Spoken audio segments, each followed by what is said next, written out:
What's going on, guys? Nick Lesagore here, Exit 12 Homebrew in the house. And I'm here with another brew day. It is Sunday morning. Now it's closer to 6. And I am brewing a New England IPA on the Brewzilla Gen 4 65 liter. Brewed a couple of New England style beers on this unit, but I haven't used as many Flaked Adjuncts as I am. 4 pounds of Flaked Adjuncts and 5 pounds of adjuncts overall, throwing in some white wheat. And we're gonna see how the unit performs. I suspect we'll be all right, but I do think it's an interesting experiment. 0 rice hulls whatsoever, absolutely 0. I haven't used rice hulls in a while, and so I'm really intrigued to see how the unit performs. In terms of the beer itself, we're looking at 65% two-row, just under 12% flaked oats, 6% carapils, got to keep that head retention, I guess, 6% flaked barley, 6% flaked white wheat, and 6% regular white wheat. And then the hops are obviously what make a New England, and I'm doing a rendition of the Donovan, and I think I'm going to bring it back to IPA status. It started, intent was a double IPA. I didn't have the space to do a double, so we did a pale ale. And now that I have the space, I kind of want to I like a good IPA.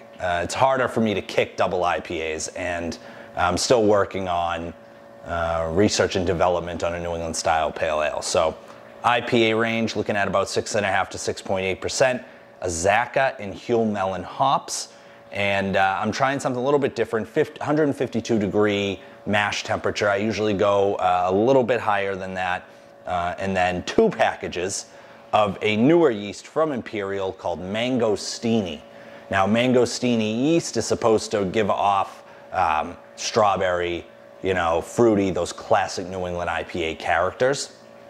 And in terms of the hopping regimen, I have a 30-minute boil edition of Azacca.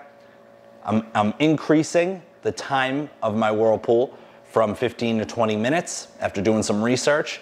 And I'm going in with Azacca and Huell Melon, 6 ounces total, and then 1.5 ounces of Huell Melon in the dry hop for 1 day. So I'm excited about this beer. Both hops smell fantastic. The one thing I can say is I've brewed plenty of New England IPAs with fresh hops and with not so fresh hops. Fresh hops is the way to go because you're adding so many. These are 2022 crop year. Can't get fresher than that right now for Azacca and for Huell Melon. So I'm excited, and I got some ribs smoking upstairs. Maybe I'll throw on some cool little footage of that. 2 racks of ribs. Daddy-O Lesagore came over yesterday, said, Nick, make me some ribbies. So I got those on. Those have been on the smoker since 4:30, and I'm just brewing here. So an exciting day. Football Sunday is coming on soon, and so I'm really excited. So let's get into this beer. Okay, we're getting ready to mash in now. Shooting for a mash temp of about 155, 156. The wrap temperature probe is reading 155.6, and the unit is reading 152. It's probably close enough. I'm gonna move the camera, swing it around. We're gonna get ready to mash in here.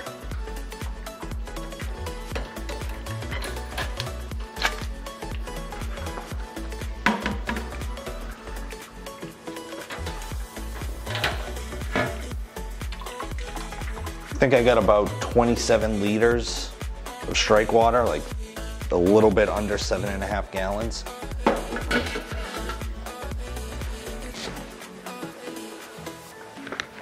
All right, let's dough in on this bad boy.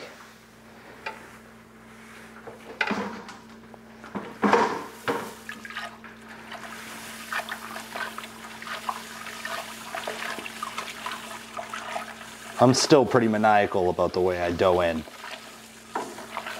Some people, when they use these all-in-one units, they just throw all the grain in at once, let it sink for a few seconds, and then they use the mash paddle. But me, I'm old-fashioned, I guess. I like to stir as I'm actively adding the grain.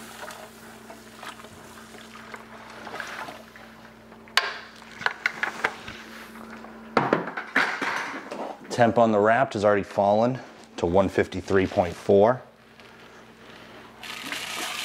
I'm gonna add in all the flaked adjuncts here in the middle. This is what really thickens the mash. All these flaked adjuncts.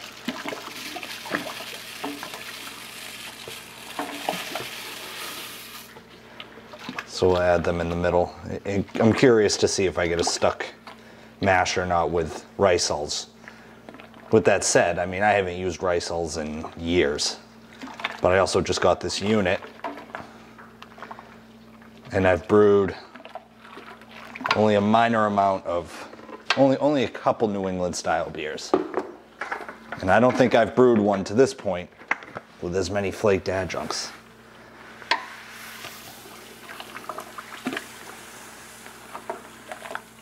Oh yeah, you can definitely tell it's thickening up for sure.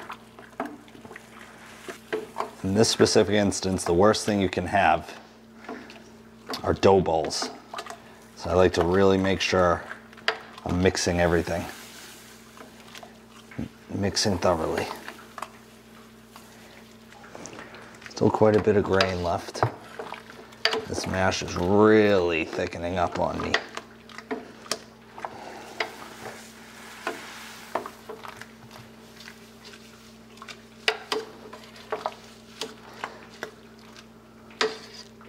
I don't focus too much. There's grain on the sides here. I try not to focus too much on it.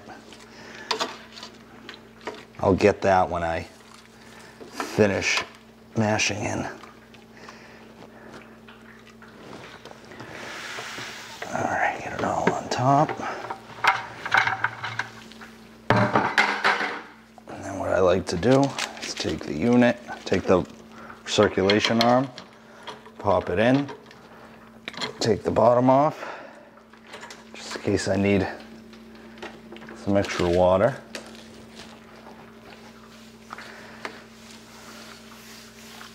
Which it looks like I might.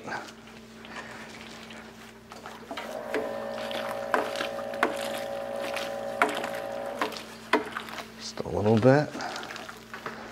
Turn it on.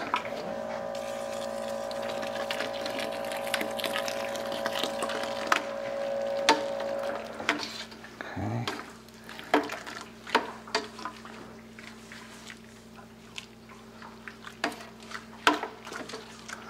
There we go.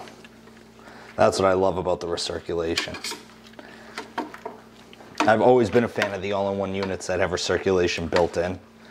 Some people will say that it's difficult because if your pump clogs, you know, it's inside the unit, and that's definitely happened to me before, but with these stronger pumps, 25 watt pump upgrade I got, I shouldn't have to worry about that.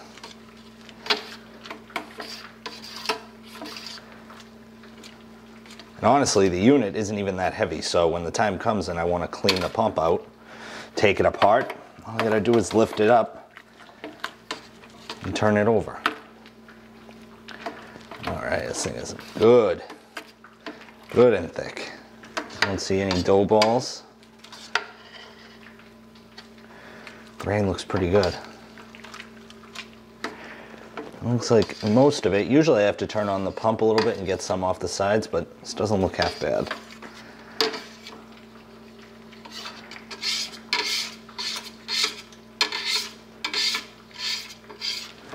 All right, so I'm gonna start a 10-minute timer. I'm gonna let the mash settle, and then I'm gonna turn on recirculation for about 3 minutes. Pull a sample for pH. It's a little concerning. My mash temp fell to 145 with the unit reading 159. So quite a temperature drop there. I'm gonna let this sit for 10 minutes, turn on the pump, and hopefully we kind of come back to normal. So what's occurring is the differential override that you see on the right-hand side of the screen is turning off the heat. So even though the wrapped probe says 142.6, the built-in probe is saying 159.2 and climbing. There's a clear issue with the Brewzilla probe as when the unit heats up, the probe is reading that it's heating up a lot faster than it actually is. And this really drives home the point of making sure that the probe inside the unit is dialed in correctly.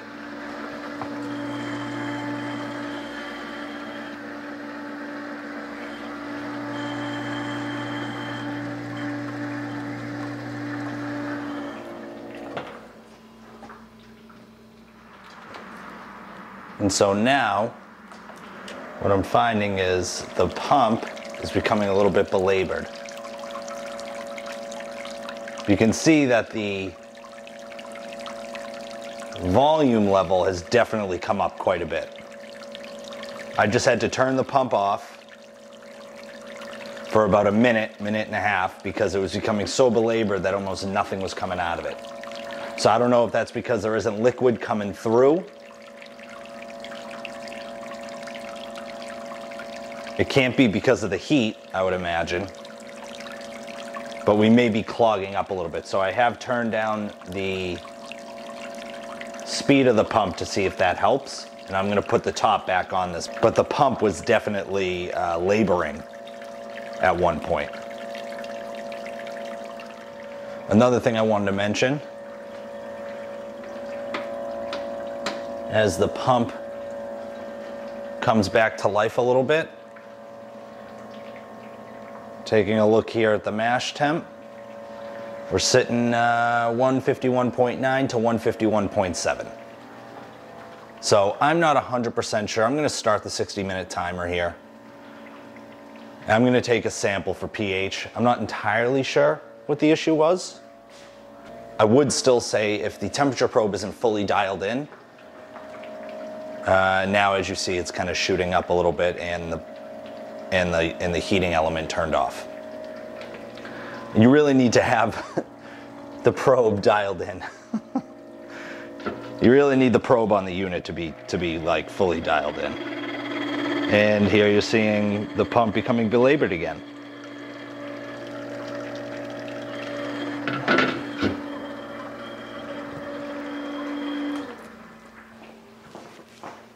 So I'm going to turn that off for another few minutes. I'm going to take this sample here, cool it down, and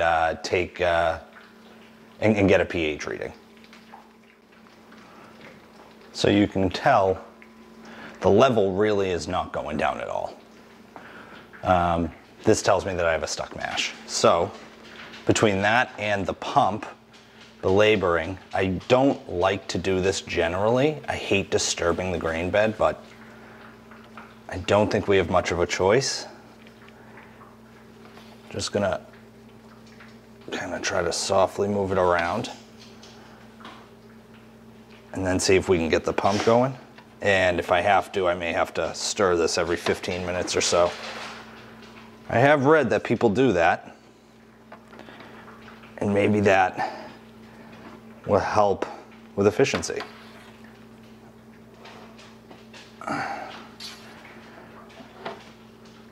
Yeah, I will say this is like a brick.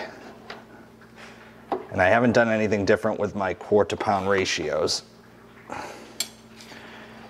But as you can see now, the water is starting to, the level's starting to come down quite a bit. I had just cleaned the mash paddle and put it away, but I think now what I'll do is just keep it. And look forward to stirring maybe every 10 or 15 minutes.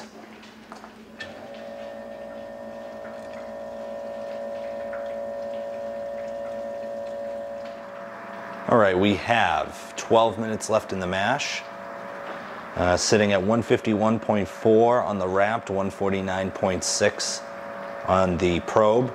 To be honest, once the mash bed settled, after I mixed it up, the probe did a good job matching up with the wrapped temperature thermometer. After I mixed the mash, the pump ran completely fine.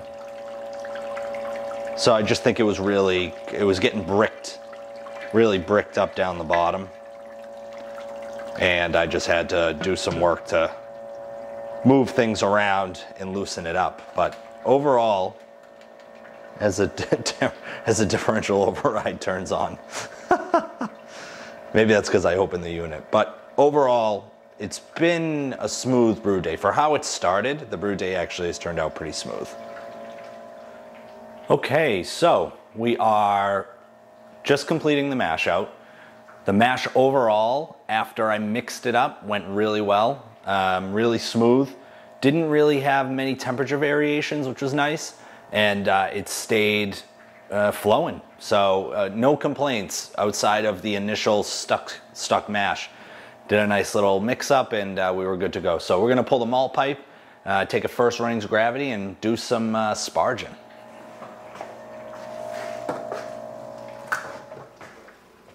It would probably be helpful if I took out the recirculation pipe and the wrapped temperature thermometer.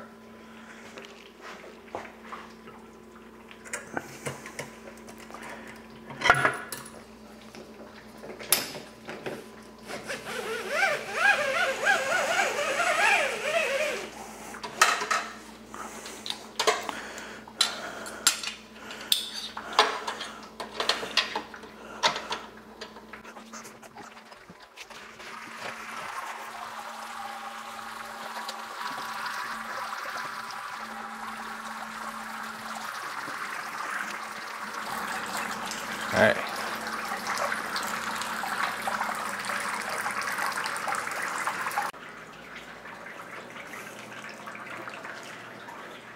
All right, we're almost done sparging. We added 9.5 liters of water, which was a little bit more than what the calculator said.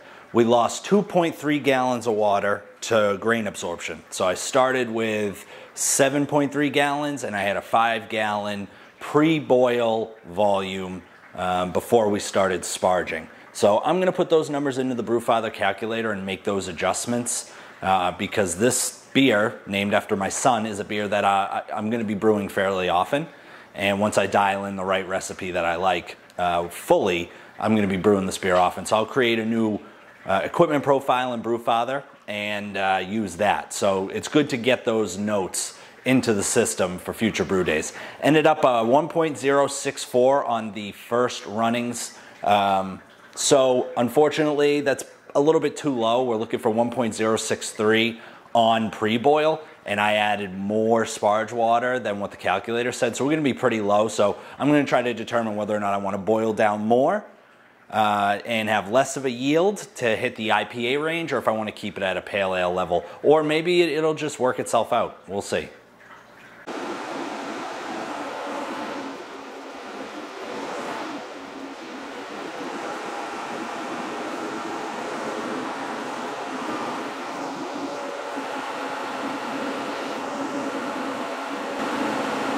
As you can see, we're coming up to the boil. I got the vent going.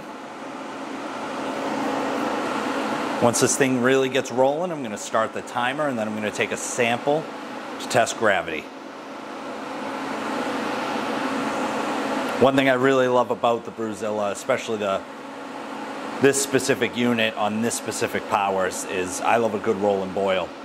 And this certainly gives you that.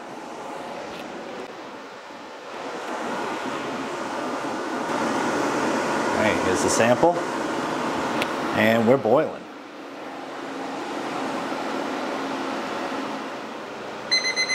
All right, time for our 30-minute boil edition. 3/4 of an ounce of Azacca. The goal with that is to give the beer a little bit more complexity and bitterness. Historically, conventional wisdom said do not add any hot side hops to a New England. But recently there's been more research done that would dictate adding a small boil addition gives it a little bit more complexity and definitely aids in flavor. Okay, time to add a tablespoon of yeast nutrient.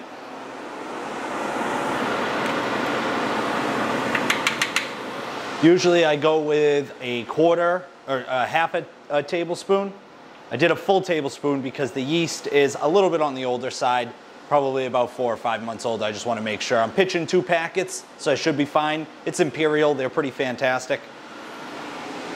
A lot of cells in those yeast packets. And now what I'm going to do is I'm going to place the chiller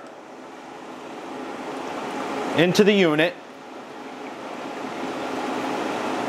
to let it boil and maybe do a little bit of sanitization.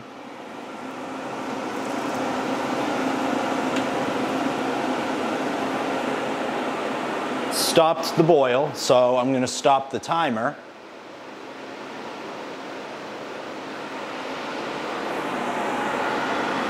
And then I'm going to turn on the timer on my phone so that I can tell how long it takes to get going again. So that's kind of cleaning the chiller a little bit, and once this gets going again, which it's already ramping up. Once this gets rolling again, we'll start the timer. We got about 9 minutes left, 10 minutes left in the boil. We're going to shut off the heater, shut off the heat probe, and we're going to cool down to do a nice 170 degree 20-minute whirlpool. Okay, as you can see, we're sitting at 170. Getting to the whirlpool temp is actually very easy. I was very surprised. I pulled out the wort chiller at the right time, so I didn't have to wait that long for it to get back up to heat. It was like 168 or so. So here are the hops, 6 ounces total between Azacca and Hill Melon. Oh my God. Straight up fruit bomb. Pineapple. Oh man, maybe some mango? I don't know. All I know is I'm pumped. 6 ounces going in.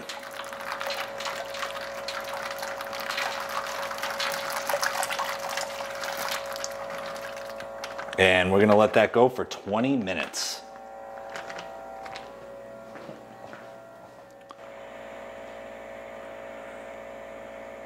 The 25-watt pump is absolutely ripping. I'm not even sure it conveys well over camera, but it is absolutely moving right now. A true whirlpool. Very exciting. Oh yeah, it smells very hoppy. One thing that I do think is pretty crazy about brewing these style beers is watching just how greenish, kind of, you know, tannish, orangish the beer gets because you're just adding so many hops. Pretty incredible to see. The beer changing colors like that is pretty amazing. Sitting at 170, we got about 2 minutes left on the 20-minute whirlpool, and then we're gonna cool down. Okay.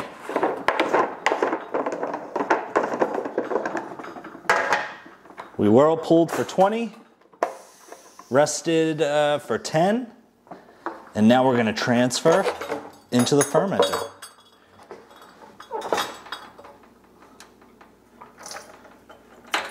I'm going to turn on the pump. Oop, make sure that the recirculation's closed. Usually, I just have to hit it just for a second, just to give it a little oomph to push through the hops that were caught in the pump. And now we're on our way. Oh, it smells incredible.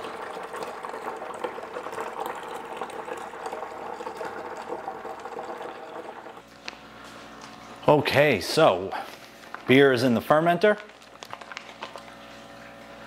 Okay, so beer is in the fermenter. We ended up a little bit short on volume. We were shooting for 6 gallons, ended up with 5.25, but we ended up high on our OG. We were shooting for 0.72, ended up with 0.78. So I could do some calculations to water it down, to increase the increase the yield, which is something I probably will do. We'll see. But for now, wanted to present a new yeast that Imperial Yeast just released pretty recently called Mangostini, and it is perfect for New England IPAs, so I read. Strawberry, tropical flavors. So I'm actually pitching two pouches of this. Got these pouches for free from Imperial Yeast for being a member of the BrewTubers Online Brewers Club, www.brewtubers.com. It's a little bit of an experimental yeast. They sent it out to us as a club, said try it, tell us what you think. And that's what I'm gonna do. 2 packages are gonna go in. Overall, the brew day, reflecting on it, outside of the stuck mash, once I mixed it with 4 pounds of Flaked Adjuncts, 5 pounds total in adjuncts, that's a lot. So it was bricked at the bottom. So it was tough to stir, but once I got it going, that first stir, the only stir, turned down the recirculation arm, everything was fine from there. Good efficiency, finished just under 70% efficiency. For a New England IPA, I'll take it.